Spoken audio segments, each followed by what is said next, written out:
Assalamualaikum warahmatullahi wabarakatuh. Selamat tahun baru Hijriah untuk kita semua ya. Mudah-mudahan tahun ini lebih baik daripada tahun sebelumnya. Ya, itu semua harapan kita. Oke, per hari ini ada tugas lagi buat anak-anak, tugas mengarang. Ya, apa saja yang dipoinkan? Oh ya, sebelumnya tugas tanggal 10 ini dikumpulkan paling lambat sore ya, paling lambat sore karena malamnya saya harus koreksi ya. Paling lambat sore dikerjakan secara kelompok ya, tapi kelompoknya untuk bertanya bukan untuk em, apa namanya membantu menuliskan atau menulisnya dengan berkongsi atau share tulisan seperti itu, bukan ya. Kelompoknya adalah untuk bertanya. Aku begini, menurut kamu aku tambahin apa? Tanya sama temannya ya. Gak apa-apa ya teman-teman, ayah bunda ini sambil ada tukang tahu bulat ya. Gak apa-apa, biar ada background musiknya yang free. Oke, kita lihat bagaimana ketentuan tugas membuat karangannya. Di dalam rencana pembelajaran sudah ditulis, tugasnya dikerjakan secara berkelompok. Tetapi maksudnya kelompok, setiap anak menuliskan karangan yang berbeda dengan teman yang lainnya. Jadi unik, tidak ada satu kelompok itu yang sama karangannya, nggak ada. Kelompok di sini dimaksudkan untuk berdiskusi saja, ya, untuk berdiskusi. Kemudian dituliskan pada pandi, ya sudah tahu ya pandi. Dituliskan pada pandi masing-masing. Jadi satu pandi masing-masing kelompok. Satu halaman, satu anak. Satu halaman, 6 sticky note. Itu ada 5 tapi dikoreksi ya, ada 6 sticky note. Keenamnya itu terdiri atas apa? Ada nama, ada tanggal, kemudian di dalam paragraf itu, ya, di dalam paragraf itu harus ada satu kalimat inti, dua kalimat penjelas, ya. Biar lebih jelas nanti diperlihatkan contohnya ya.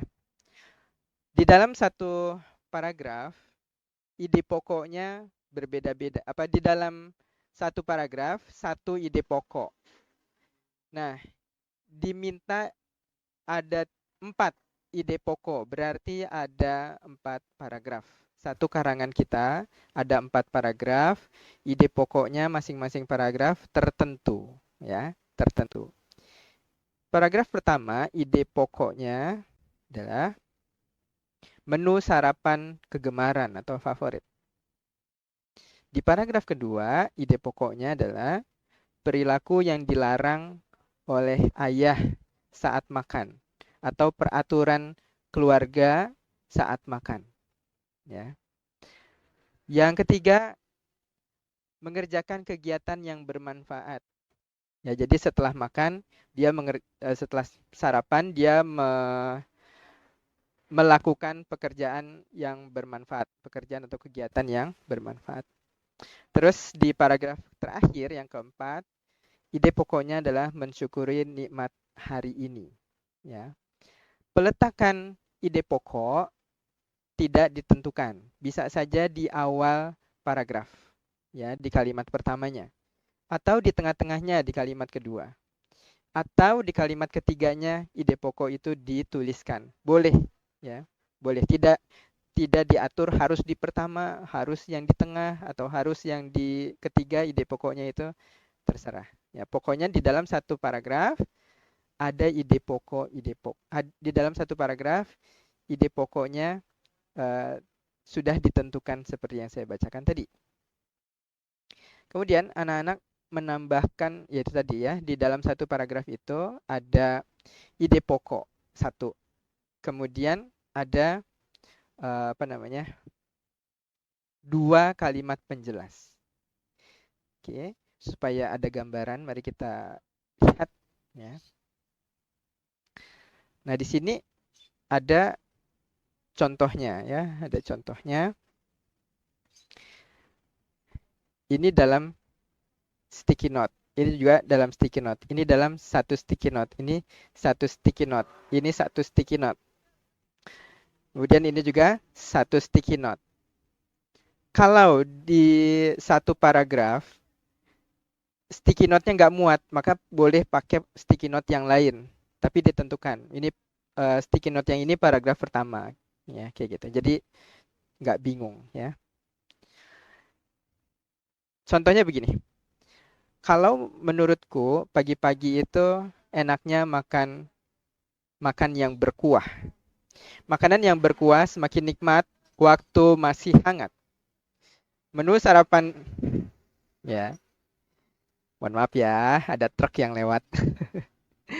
Menu sarapan berkuah paling enak buat aku adalah bubur kacang hijau. Ya.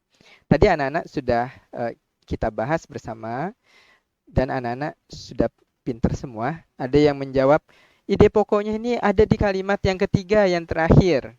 Iya betul, ya. Karena yang lainnya sedang menjelaskan apa itu makanan favoritnya. Oh, makanan favoritnya adalah bubur kacang hijau, ya. Sekali lagi anak-anak boleh menuliskan ide pokoknya ada di awal, boleh.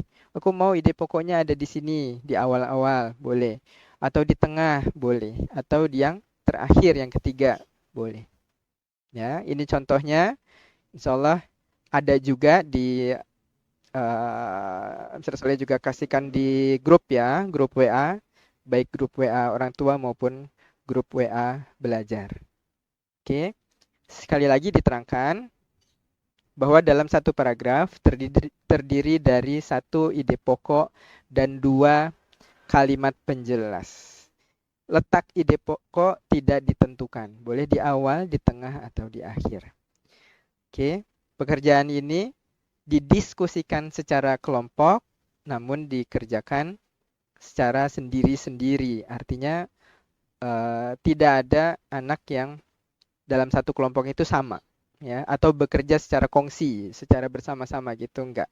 Ya, mereka untuk berdiskusi. Ada masukan enggak? Aku ceritanya gini, gitu. Oke, sampai di sini dulu penjelasan saya. Terima kasih, Ayah, Bunda. Dan juga yang membimbing anak-anak ya sudah membimbing anak-anak sejak pagi tadi ya. Terima kasih. Terus saya minta maaf kalau ada kekurangan kata, kebanyakan kata, dan kata-kata yang salah. Sampai sini dulu. Wassalamualaikum warahmatullahi wabarakatuh.